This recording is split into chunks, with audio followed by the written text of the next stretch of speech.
Jersey sure is going to get the brunt of the storm first. We have Dan Bowens live in Seaside Heights with the very latest as the storm progresses in his direction. The rain has picked up, Dan.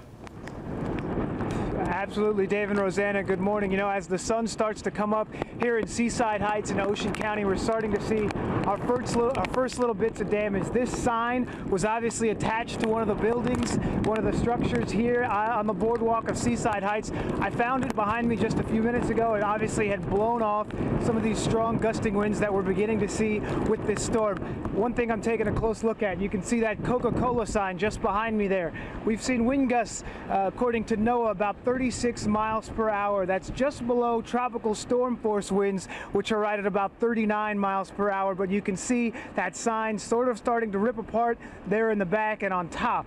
You know, as we start to hear some of these forecasts, as we start to take a closer look at the track of this storm, really it's not a matter of if this thing is going to hit us, but when is it going to hit us and how bad is it going to be. As you heard Mike mention, it's about 350 miles south of where I am here in Seaside Heights. We're in Ocean County. Just as a point of reference, Seaside Heights is a peninsula between the Atlantic Ocean and a bay. Take a look behind me. You can see some of the strong wind gusting here. And as we first start to get these first little peaks of sunshine, I can tell you that the sight is not pretty. Look at the ocean. Waves 10 feet tall. You can see some of the suds now crashing onto the boardwalk. We're expecting high tide right around 7:30 this morning, and that's when we're going to see tide above about 10 feet. Of course, Governor Christie has issued a mandatory evacuation for all the barrier islands and the Atlantic City casinos. Still, we spoke to some people who are still on the fence about whether they were going to leave. Listen to what this family had to say just a few hours ago. Yeah, we decided to stay. We just want to feel more comfortable being in our own house.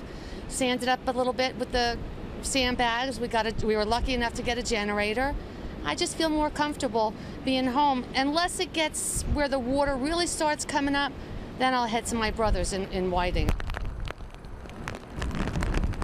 Now, we know certainly that this storm can be dangerous. We remember with Hurricane Irene, there were more than 50 people who died because of that storm. One person who lost their life in that storm was an emergency responder who went out. He was trying to help someone who got stranded on a roadway after they had told people not to go on the roadways, not to drive out there. So certainly that's something to keep in mind. When they tell you to shelter in place, it's time to shelter in place.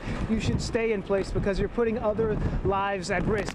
I told you the Atlantic Ocean started to creep up. In about a half an hour, we're going to see that high tide. We'll be here and we'll be able to show it to you. Steve and Rosanna, I'm going to toss it back to you for now. All right. Thank you very much,